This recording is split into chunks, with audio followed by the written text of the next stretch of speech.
My roommate Michael has a personality as cold as Antarctic ice. But every night, like clockwork, he sleepwalks right into my bed. His warm breath tickles my neck, his slender fingers trace along my waist, and he mumbles incoherent words. I complain out loud about how much I hate it, but my body always freezes up, waiting for him to get closer. This secret intimacy is addictive.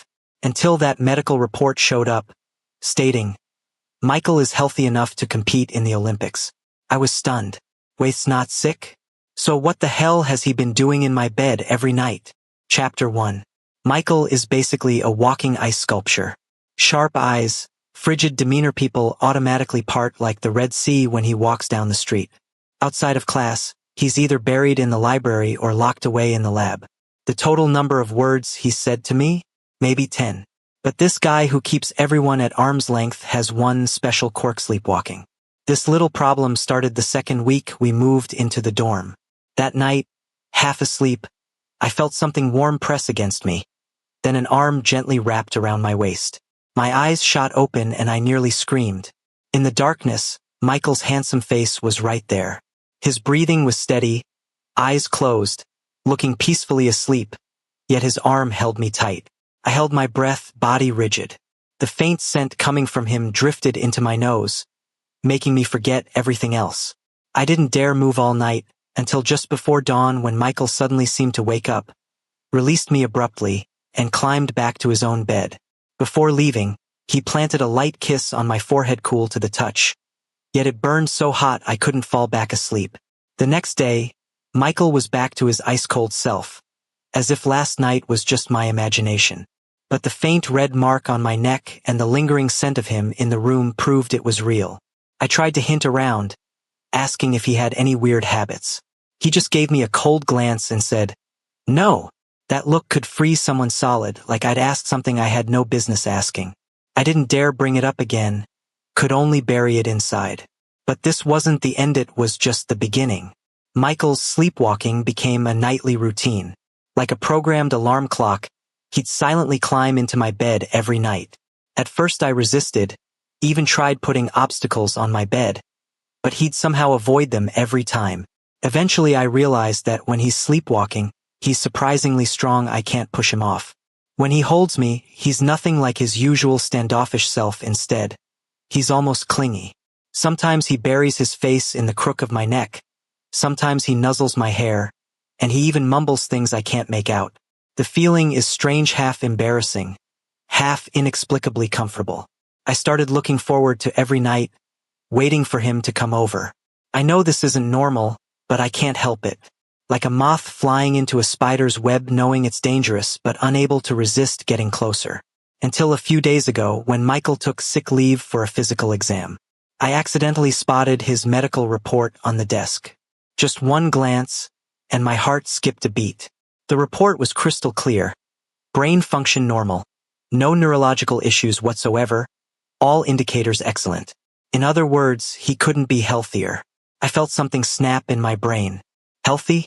A healthy person sleepwalks to his roommate's bed every night for hugs and kisses? What kind of twisted logic is that? Suddenly I remembered that cool kiss before he left, and his cold indifference when he woke up. Everything seemed like a carefully staged performance, and I was the idiot kept in the dark. Anger and shame washed over me all at once. Chapter 2. I stared at that medical report, my fingers turning white from gripping it so hard. Those words, "all results normal," cut through me like a sharp blade, shredding every excuse I'd been clinging to. I'd convinced myself that Michael was sick, that his sleepwalking episodes and those intimate moments were just symptoms. I'd even felt sorry for him. Now I realized I was the real fool. So, he was never sick? I whispered to the empty room, my voice trembling.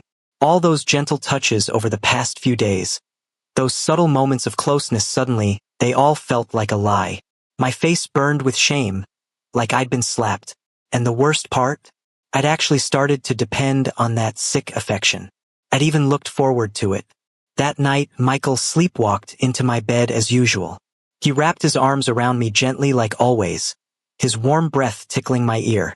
I lay there rigid, breathing in his familiar scent, but all I felt was disgust.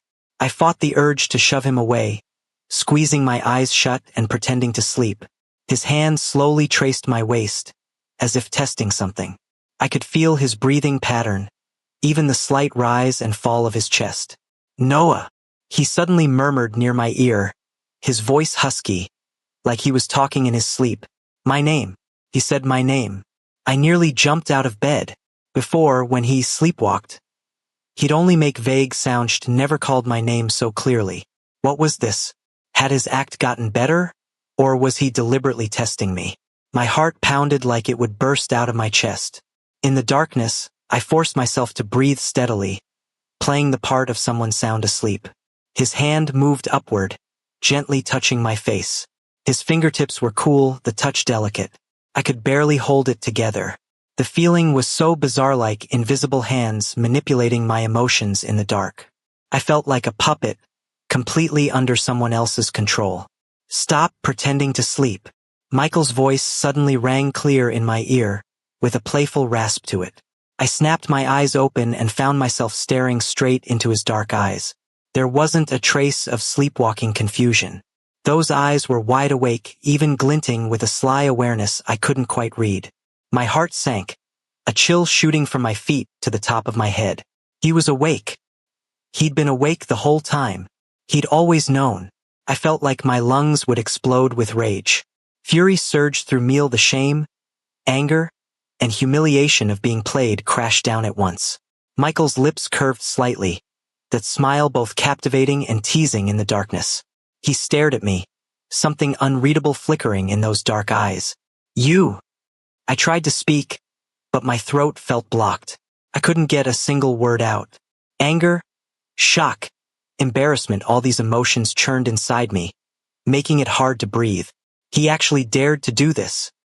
He'd been acting this whole time. Michael's fingers traced my jaw, lifting my face with an irresistible force, making me look at him. His breath was right there, hot and heavy. "What?" Surprised, "I figured you out." His voice was low and smooth, each word brushing my ear like a feather, yet carrying a dangerous edge of provocation. I pushed his hand away hard, trying to sit up. But Michael was faster. He reached out and pinned me back down on the bed, his whole body pressing down on me, trapping me between him and the mattress. "Let me go," I hissed, trying to keep my voice down so I wouldn't wake the other guys in the dorm. In this cramped space, his distinct scent surrounded me, making me dizzy. Michael's face moved even closer, his nose almost touching mine. I could feel his hot breath. His gaze seemed to be examining me, like he was trying to see right through me. "Let you go."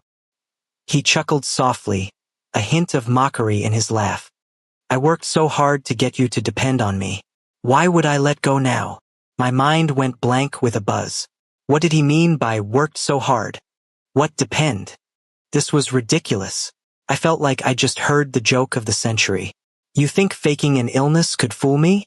Michael, you're shameless." I glared at him angrily, my voice dripping with sarcasm. I wanted to burn a hole through him with my eyes. He raised his hand, gently caressing my cheek with the tenderness of a lover. But his words cut like a knife. "Shameless? Ha!" Michael smiled faintly. "In your eyes, everything I do is shameless, isn't it?" I froze suddenly. What did he mean by that? When did I ever say everything he did was shameless? All I knew was that what he was doing now was complete deception and manipulation. "That's not what I meant." I started to protest instinctively, but he cut me off. "Not what you meant?" Michael narrowed his eyes, something burning in them. "Then why do you always avoid me?" Before I could answer, he lowered his head and captured my lips. The kiss was punishing, fierce and direct, yet it carried an irresistible force.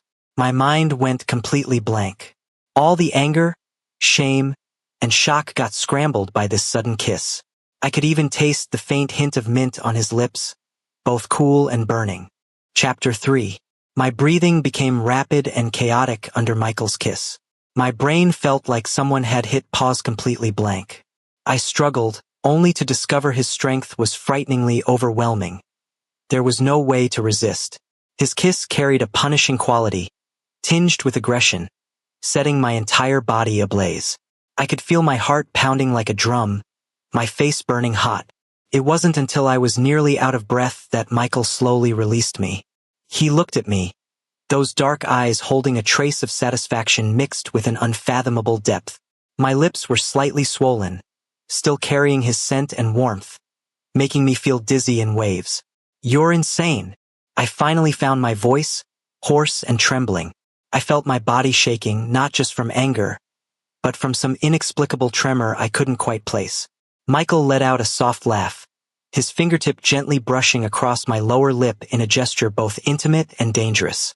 "Maybe," his voice was low, "but you don't seem all that unwilling, do you?" That casual remark hit me like a slap across the face. My face flushed hot in an instant. I jerked my head away, refusing to look at him. I knew he was right. Every time he sleepwalked, even though I protested, my body would always freeze and wait. That feeling of being held by him, that inappropriate closeness, it did give me a particular kind of thrill. Shame washed over me. I hated myself, hated that I responded to his behavior. "Don't think this means I'll ever like you," I said through gritted teeth, forcing out each word. I wanted to use words to mask what was happening inside me, to hide my chaotic emotions. Michael's expression turned playful. He leaned close to my ear, his voice light as a feather yet laced with temptation. "Like me? Are you sure about that?" He laughed softly, his warm breath against my ear sending tingles through me. "Every time I get close, your heart races like it's about to burst out of your chest, and your body goes rigid as stone." "Noah, stop lying to yourself." I froze. He'd noticed even these small reactions. It was utterly mortifying. I felt like he'd stripped my secrets bare, leaving nowhere to hide.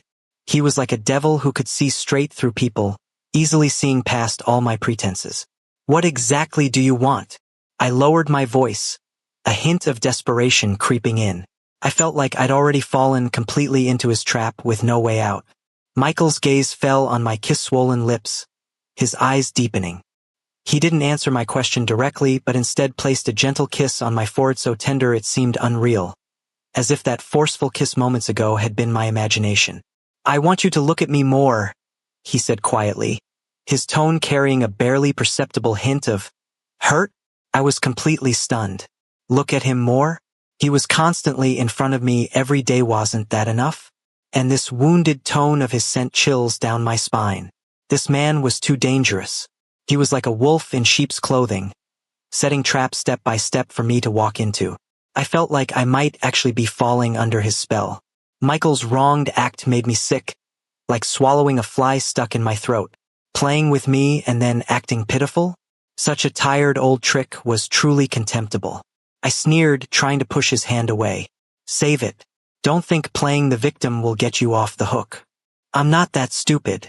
My tone was icy, laced with undisguised mockery. Though my body was trapped by him, I built walls in my heart to resist. He looked at me with a complex expression: helplessness, hurt, and most of all, stubborn determination. "In your eyes, is everything I do fake?"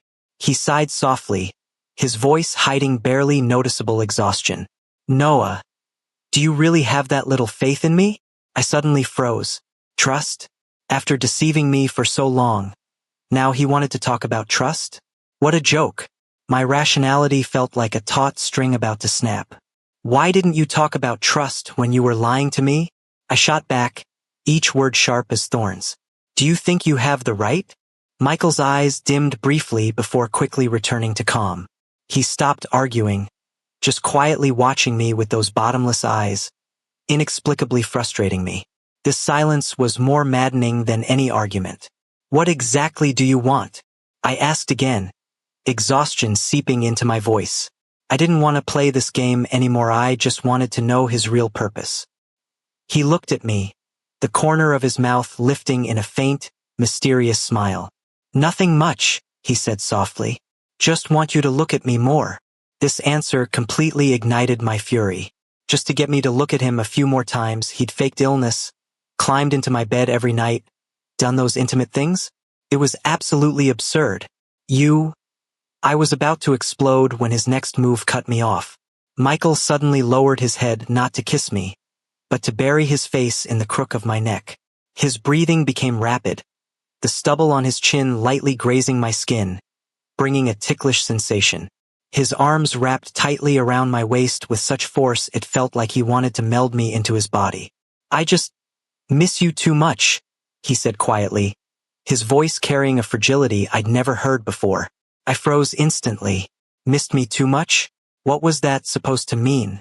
A confession? My brain felt ready to explode. What was this man thinking? He was like an unsolvable puzzle. Every action left me confused. Vulnerability, intimacy, deception, all these emotions woven together, leaving me completely unable to figure him out. I suddenly realized I might actually be drawn to him. Chapter 4.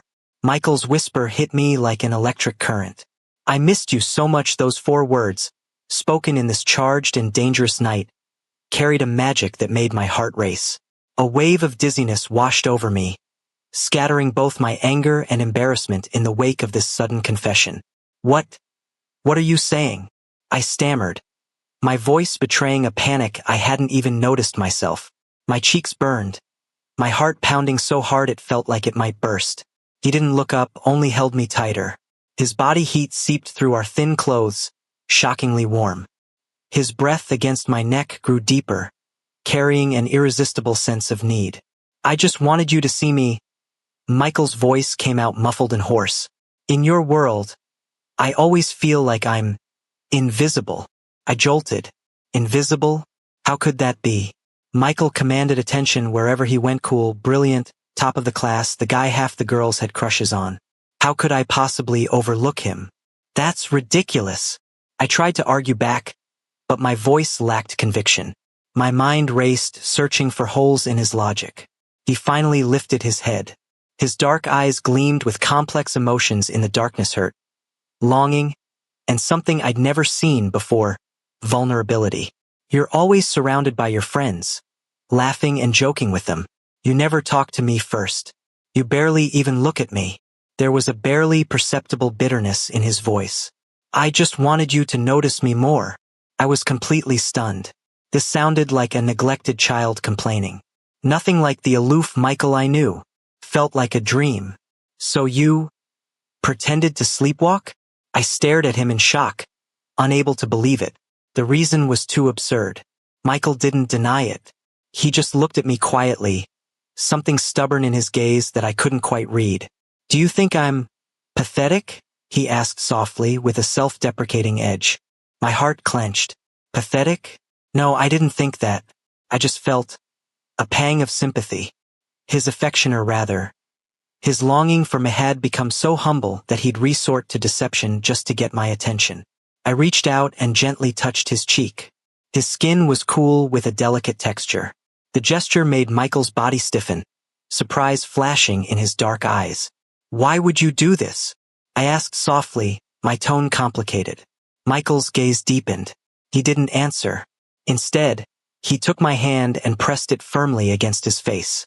In that moment, I felt the distance between us had never been so small. I realized that I was truly drawn to him. Michael's hand rested on my palm, cold but strong. His eyes were so deep they seemed to pull me in. His lashes trembled slightly, his skin cool to the touch. This close contact threw my heartbeat into chaos again. "Why?" Michael echoed my question, his voice hiding a trace of bitterness. "If I didn't do this, would you have noticed me at all?" I was immediately at a loss for words. That question was like a needle, piercing straight to the softest part of my heart. I had to admit, before his sleepwalking, I rarely paid attention to him. I'd automatically categorized him as untouchable, thinking we were separated by an impossible distance. I opened my mouth but found I had nothing to say. His question left me unable to argue. Hurt flashed in Michael's eyes, and his grip on my hand tightened. "See?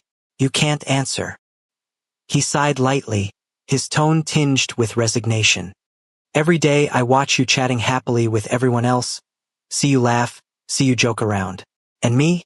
I'm just invisible, standing in the corner." My heart lurched. The scene he described appeared vividly in my mind. I suddenly realized that my previous oversight might have genuinely hurt him. What I'd thought was aloofness was actually his armor protecting himself. I didn't mean to, I said softly, apologetically. I started to regret not noticing his feelings sooner. A self-mocking smile curved Michael's lips, bitter with a heartbreaking helplessness. I know you didn't mean to, he murmured. You just couldn't see me. Another wave of sympathy hit me. That such an exceptional guy would feel insecure from being overlooked by me would even resort to this method to get my attention left me utterly shaken. Then why do you like me? I asked quietly, curiosity mixed with a hint of anticipation I couldn't quite hide. I wanted to know the answer, wanted to understand why he felt this way about me. Michael's gaze intensified as he looked at me, his dark eyes flickering with emotions I couldn't decipher. He didn't answer directly. Instead, he gently pulled me into his embrace, holding me tight, his arms wrapped around my waist with unmistakable possessiveness. Because you're the only person who makes me feel warm, he whispered, his voice trembling slightly. I froze. Warm? Me? A wave of dizziness swept through me, and my thoughts ground to a halt. This sudden confession caught me completely off guard. Suddenly, I felt that I might have truly, completely fallen. This man, through the most underhanded yet most sincere means, had completely captured me. Chapter 5. Michael's confession hit me like a bomb exploding in my chest. Warmth? The only one. I felt like I'd been struck by lightning, me whole body tingling, my mind going blank. I never imagined that Michael, cold as ice, could have feelings like this for me. Being held tightly in his arms, I could feel the warmth of his chest and his strong, steady heartbeat. That sound pounded against my eardrums with each beat, making my heart race. I could feel the strength in his arms, possessive yet careful, like he was holding something precious. You've got to be kidding. I tried to mask my panic with humor, but my voice was shaking. My cheeks burned, and my heart was beating so fast it felt like it might leap out of my throat. Michael loosened his grip and lifted my chin, forcing me to look directly into his eyes. Those dark eyes held no trace of jestingly sincerity and deep emotion. Do I look like I'm joking? He said softly, his tone carrying a hint of hurt. Noah, do you have any idea how much courage it took for me to say this? I froze. Looking into his genuine gaze, my heart trembled. I suddenly realized he wasn't joking. He had actually fallen for me. His clumsy, almost underhanded way of getting my attention was probably just because he didn't know how else to express his feelings. But, you lied to me, I said quietly, my voice tinged with hurt. My resolve was already wavering, but I couldn't forget the fact that he'd deceived me. Michael's expression grew complicated. He reached up to gently caress my cheek, the gesture so tender it made my heart skip a beat. I know, he murmured apologetically. I was just so scared. Scared that if I didn't do something, you'd never notice me. His words cut through me like a dull blade.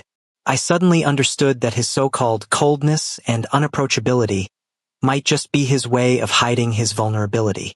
Afraid of rejection, afraid of getting hurt. So he wrapped himself up and hid behind a mask of frost. I opened my mouth but didn't know what to say.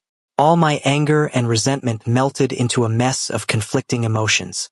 Michael's gaze softened. He leaned down and placed a gentle kiss on my forehead, treating me like something precious. Noah, give me a chance, okay? He asked in a low voice, almost pleading. Let me be with you out in the open. My heart clenched. Out in the open? This man was extending the most sincere invitation. Looking into his hopeful eyes, I felt like I'd been put under a spell I simply couldn't refuse. Maybe this was the answer I'd been waiting for all along. Michael's invitation felt like adrenaline straight to my heart. Out in the open? The phrase sounded so tempting right now. Looking at the hope in his eyes, feeling the slight coolness of his palm, my heart jumped into my throat. I felt like I was standing on the edge of a cliff, the unknown ahead, the past behind, and Michael was reaching out his hand to me. What do you mean by out in the open? I asked softly, my voice trembling slightly. I didn't dare agree outright, but I couldn't bring myself to refuse either. Michael's gaze deepened, and a faint smile curved his lips softer than I'd ever seen. He gently took my hand, his fingertips brushing against my palm, sending tingles through me. I want to have breakfast with you, go to class together, study at the library, he murmured, each word like a feather brushing against my heart. I want to hold your hand and hug you with everyone knowing. I stiffened. Everything he was describing, these were scenes I'd never imagined. He'd always been so cold and distant. We'd never had this kind of normal interaction. And now here he was painting a picture of such an ordinary, intimate future. My heart trembled. Something was shifting. But we're roommates, I said, trying to remind him and myself of our forbidden relationship. Michael's eyes glinted playfully.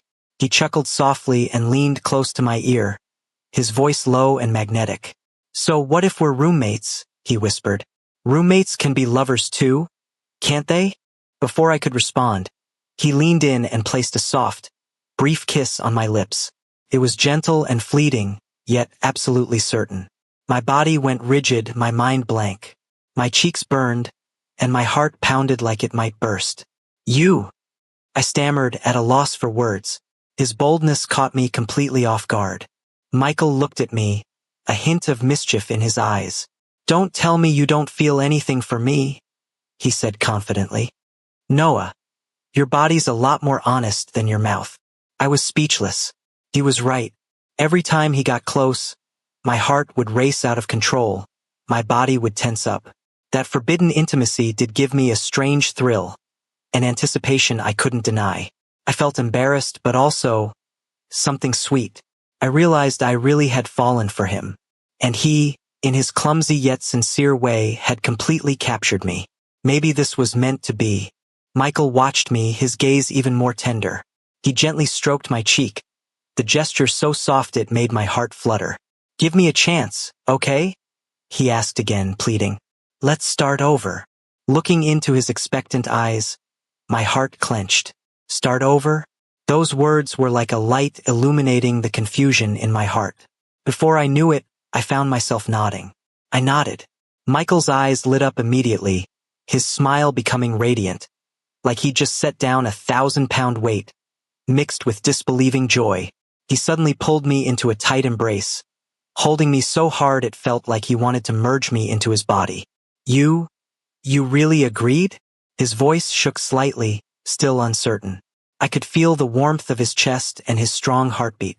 Being held this tightly made it hard to breathe, but there was a strange sweetness to it. When have I ever gone back on my word? I said softly, a teasing note in my voice. My cheeks were burning, my heart racing like it might jump out. Michael's body suddenly tensed. He slowly released me, his eyes searching mine. You're really not mad at me anymore? He asked quietly, carefully. I looked at him. Honestly, I had been furious before even angry. But when he dropped that icy facade and let me see his vulnerability and longing, I found I couldn't stay mad anymore. What good would being mad do? I huffed, a bit stubbornly. You've already done all this, what else can I do? Michael's lips curved into a gentle smile, tinged with affection.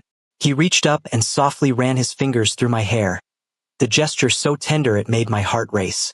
You, he said softly, his tone full of helpless adoration.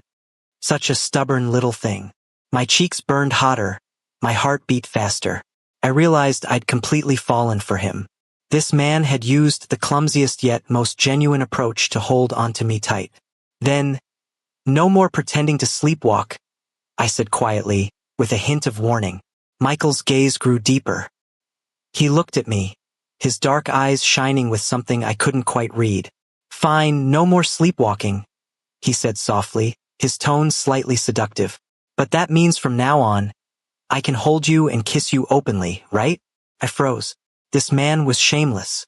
I felt my face flush, but also felt that sweetness again. Strangely, I didn't want to refuse his pushiness at all. Michael looked at me, a glint of mischief in his eyes. He leaned down slightly and kissed me softly on the lips. The kiss was gentle and affectionate, yet carried an undeniable possessiveness. Noah, from this moment on, you're mine, he said in a low voice, firm and commanding. My heart trembled, but I found that I didn't mind his possessiveness at all. I looked up at him, into those eyes full of deep emotion, and as if under a spell, I found myself kissing him back gently. In that moment, moonlight streamed through the window, stretching our shadows long across the floor. I felt like my life had completely changed from this point forward. I'd been thoroughly conquered by a roommate who faked sleepwalking, using the clumsiest yet most heartfelt method, and I was completely willing. If you enjoyed this story, remember to subscribe to my channel. Thank you so much.